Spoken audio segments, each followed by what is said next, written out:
The hospital room smelled like antiseptic and endings.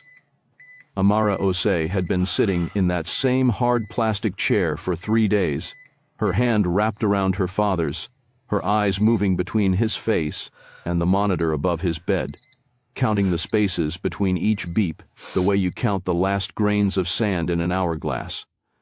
8 months pregnant, back aching, feet swollen inside her slippers, and she had not left, not once. Because Emmanuel Osei was leaving, and she refused to let him leave alone. He had been a mathematics teacher for 31 years at a government secondary school in Surulere, Lagos.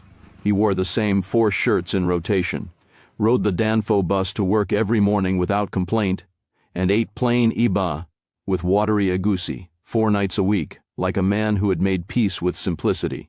He had raised Amara alone after her mother died, taking on lesson note marking jobs in the evenings, just to keep school fees paid. And he had never once made her feel like she was too much. Every single night before she slept, he would stand at her bedroom door and say the same words in the same quiet voice. "You are brilliant. You are worthy. You are loved beyond measure." His eyes opened one final time, still sharp, still completely her father's eyes. "Amara." His voice was thin as Harmattan air. "Storage Unit 44, Latipos Street, Mushin. The key is in the pouch." His hand tightened around hers with surprising force. "Do not tell Marcus. Not one word. Especially not Marcus." "Daddy, what are you?" "Trust what I left you." His grip loosened slowly, the way a held breath finally releases. "You are never alone. You are never poor. You are never powerless. I made sure of that." The monitor flatlined, and Amara's whole world went silent. Welcome to African Folklore by Chiddy. While you're here, please, hit the subscribe button and turn on the notification bell so you never miss a story like this one.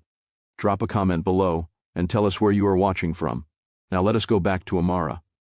The funeral was held at their family church in Surulere, a low-ceilinged building that smelled like candle wax and decades of prayer.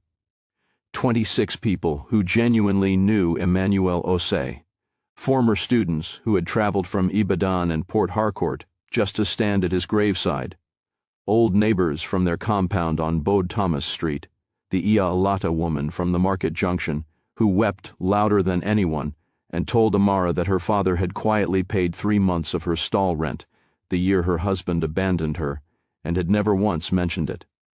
Marcus sat near the back. He left before the food was served. At the graveside in Ikoyi Cemetery, he touched Amara's shoulder like a man completing an obligation.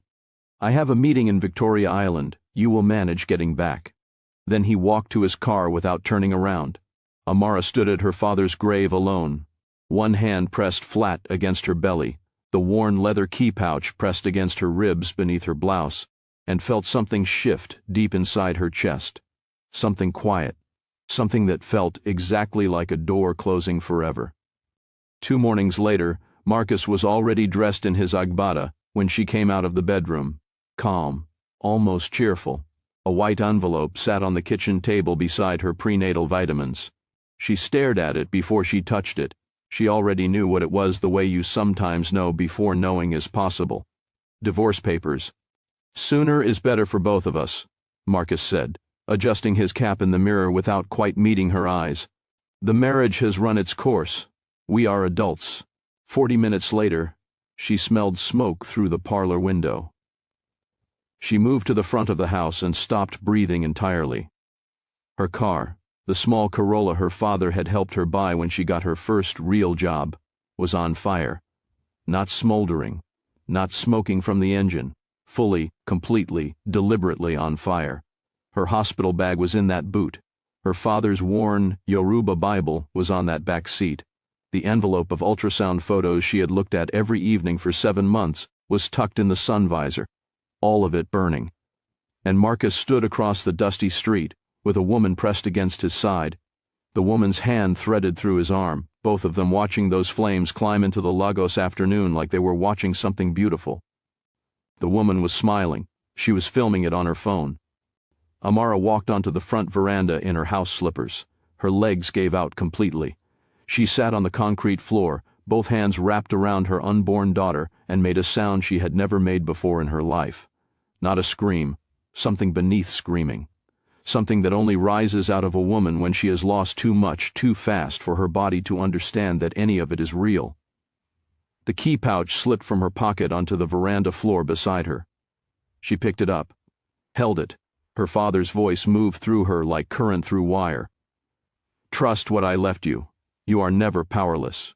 She pressed her palms flat against the cold concrete, steadied her breathing, and looked at the flames one final time. Then she made one quiet decision. Tomorrow morning, she was going to that storage unit. And after that, she was never going to be powerless again. 3 days later, Zara Mensah drove, while Amara sat in the passenger seat holding the key pouch with both hands.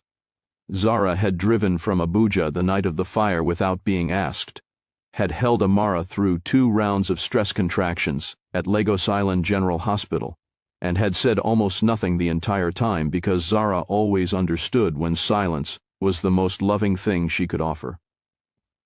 They drove through the morning traffic on Apapa Road, past the bus stops crowded with office workers and traders, past the roadside suya sellers setting up their coals for the day, and Zara asked only one question the entire journey. "You sure about this?" Amara's hand closed around the key. "My father told me to trust the plan." The storage facility on Ladipo Street was tucked between a spare parts market and a block of lockup shops unremarkable from the outside, the kind of place nobody looked at twice.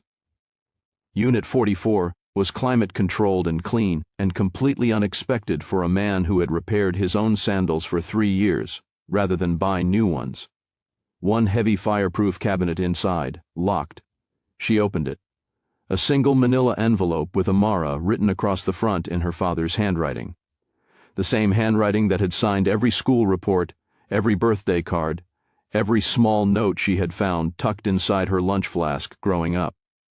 Her hands were shaking so badly that Zara had to help her tear it open.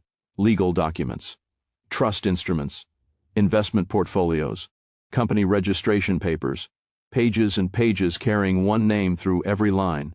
Osei Legacy Holdings, sole beneficiary, total asset value, 3.8 billion naira. Then she turned the page, a second figure, converted, USD equivalent. Her throat closed. "Zara." Her voice came out as a whisper. "Zara, read this." Zara took the documents, read the first page, then the second.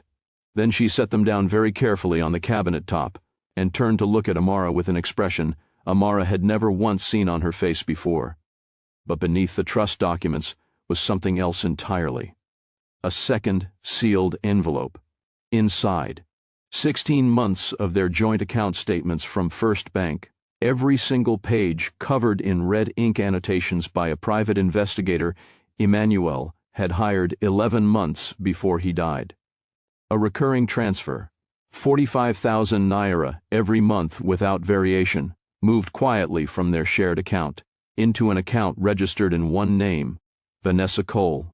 Amara's vision blurred at the edges. Marcus had not just been stealing her marriage, he had been stealing her money, every single month, while she sat in waiting rooms at Lagos Island General, watching her father deteriorate, while she worked double shifts at the firm to cover their household expenses, while she told herself that things would improve once the baby arrived. Marcus had been quietly, methodically, deliberately moving her money to his mistress. For 16 months, her father had known everything. He had said nothing, not one word to her, because he wanted the fortress standing before Amara knew the truth. He understood that a woman who knows she has been robbed but has no safe ground beneath her feet is simply a woman in danger. So he built her safe ground first. Then, at the very bottom of the cabinet, beneath all the documents, beneath all the evidence, was a small voice recorder. One saved recording made 31 days before Emmanuel died, from his hospital bed at Lagos University Teaching Hospital, in a voice she would have recognized on the other side of the world. She pressed play. "Amara, my firstborn, if you are hearing this, I am already where I have been trying to get to.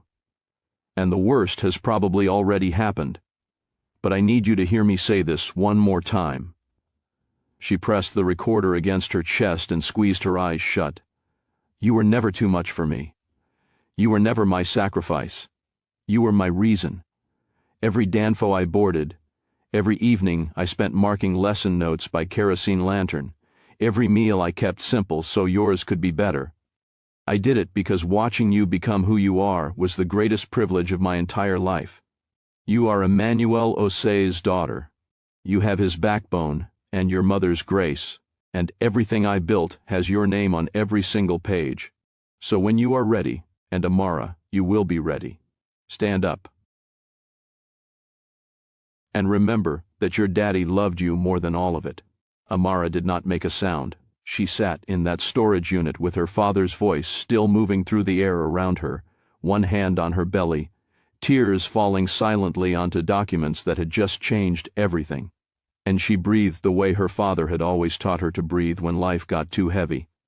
One breath, baby girl, then another, then another. That is all courage ever is. Zara put her arm around her and said nothing, because there are moments that do not need words, moments that only need someone to stay. If you are still watching up to now, type "I'm still here" in the comment section and tell us what you think Amara is going to do next. Because what she builds in the silence over the next 11 months is something you need to see all the way to the end. She went home that night and grieved properly, sat on the floor of her father's small apartment on Bode Thomas Street and let herself feel every single thing she had been holding since that monitor flatlined. The loss of him, the betrayal of Marcus, the shock of what was in that cabinet, the 16 months of stolen money, all of it. She felt it all the way down to the bottom. Then she got up. 4 weeks later, Amara gave birth at Lagos Island General Hospital with only Zara in the room. 6 pounds 14 ounces. Her grandfather's forehead. Her grandfather's stillness. Amara held her daughter against her chest in the quiet of that delivery room and whispered the only words that had ever mattered. You are brilliant. You are worthy. You are loved beyond measure. She named her grace Emmanuel Osei. Emmanuel, because some names are too important to release. For the next 4 months, Amara moved quietly. A modest flat in Yaba. Healed, nursed Grace. Returned no calls. Let Marcus and Vanessa believe with everything they had that they had won. Marcus found the estate through public probate filings at the Lagos Probate Registry, 6 weeks after the birth, and called 17 times in 4 days. Amara read every notification, responded to none. She was already sitting across from Mr. Adeyemi. Emmanuel's estate attorney was a quiet, precise man in his late 50s who had spent 9 years building the fortress, now being handed to the person it was always constructed for. He slid a leather portfolio across his desk in his chambers on Broad Street on Lagos Island. Your father was the most methodical man I ever worked with in 30 years of practice. He anticipated everything, every weakness, every loophole, every angle someone might try to use. He closed every one of them before he left. Amara opened the portfolio. Subsidiaries, shell companies, board positions in holding firms registered across Lagos, Abuja, and Port Harcourt. All invisible, all connected, all waiting. Where do I start? Mr. Adeyemi turned to a tabbed page near the back of the portfolio. Her father's handwriting, red pen, 4 words underlined twice. Begin with what Marcus built. For the first time since that car burned on that dusty street in Surulere, Amara smiled, not warmly, not in forgiveness, the quiet, settled smile of a woman who finally understands the instructions and is completely ready to execute every single one of them. Month 5. Through an Osei legacy subsidiary, Amara quietly acquired the property development firm on Victoria Island, where Marcus was senior partner. The acquisition looked like routine corporate restructuring from outside. His entire division was dissolved 3 weeks later. Marcus told Vanessa it was the economy. He genuinely believed it. Month 7. 16 months of annotated first bank statements delivered anonymously to the Economic and Financial Crimes Commission office in Ikoyi. Every transfer documented with the precision of an investigator who had missed nothing. Marcus's lawyer called him on a Tuesday morning and used the phrase serious financial exposure twice before the end of the first paragraph. Marcus stopped sleeping properly. Month 8. The serviced apartment in Lekki Phase 1, where Marcus and Vanessa had settled into their new life together, the one Vanessa had furnished, carefully, and posted about on her social media pages, was purchased by a private trust. A formal vacation notice arrived by courier. 60 days to vacate. Vanessa told Marcus it was coincidence. She was already beginning not to believe her own words. Month 10. Vanessa's event management company lost 4 of its biggest clients in the same week. Decisions made at the board level of each company. No explanations offered. All business redirected through vendor relationships tied, invisibly, without any trace, to Osei legacy subsidiaries. Vanessa sat alone in her Ikeha office on a Friday afternoon and felt it settle over her like the cold air before a Lagos rainstorm. This is not the market. This is not coincidence. Someone has been watching us from the very beginning. And whatever is coming has already been decided a long time ago. The Lagos Business and Investment Summit was the most prestigious gathering on the city's annual corporate calendar, held every year at Eco Hotel and Suites on Victoria Island. Vanessa's firm had organized it. Her name was on every printed program. She had selected the floral arrangements, approved the stage lighting, coordinated the catering with the hotel management personally. The keynote slot had been confirmed 3 weeks earlier, a major investor making their first public appearance after a year of complete silence. The name on the brief, Osei Legacy Holdings. 175 million naira committed to Lagos mainland development projects. Vanessa was standing at the registration table near the entrance when the MC's voice filled the ballroom. Ladies and gentlemen, please welcome tonight's keynote speaker representing Osei Legacy Holdings, Mrs. Amara Osei. Amara walked in wearing deep Ankara print in forest green and her mother's gold earrings. Earrings Emmanuel had kept wrapped carefully in tissue paper inside his wardrobe for 20 years, waiting for this daughter. She moved through that ballroom the way her father had always moved through life. No performance, no announcement, just complete settled certainty, the way a woman walks when she has nothing left to prove because everything is already done. She passed within arm's reach of Vanessa at the registration table, did not turn her head, did not slow her stride. Pure, complete invisibility. The exact same invisibility Vanessa had given a barefoot pregnant woman sitting on a veranda floor beside a burning car 11 months ago. Vanessa stood surrounded by the flowers she had arranged, beneath the lights she had approved, at the event she had built, and watched the woman she had helped destroy walk past her like she did not exist. And something cracked open inside Vanessa's chest that no composure, no self-possession, and no amount of resolve could close again. She found Marcus near the back of the ballroom 20 minutes later. He had come hoping to rebuild connections in an industry that had quietly shut its doors to him. He was standing with an untouched glass of Zobo in his hand, watching Amara on stage holding every major investor in Lagos in the palm of her hand, and the expression on his face was not anger, it was recognition, the slow, nauseating recognition of a man who is finally counting every falling domino and realizing they all carry his name. Vanessa pulled him out through the side corridor and down to the hotel car park. Under the flat white fluorescent light between 2 concrete pillars, her voice barely holding itself together. Marcus, it was her. Every single piece of it, the firm, the apartment, the clients, the EFCC, it was Amara. It was always Amara. Her voice split open down the middle. You left a billionaire. You burned a billionaire's car on that street. You left her sitting on that veranda floor for me, and she was worth billions, Marcus. And now we have nothing. We have absolutely nothing left. Her voice hit the concrete walls of that car park and came back at them both raw and broken and irreversible.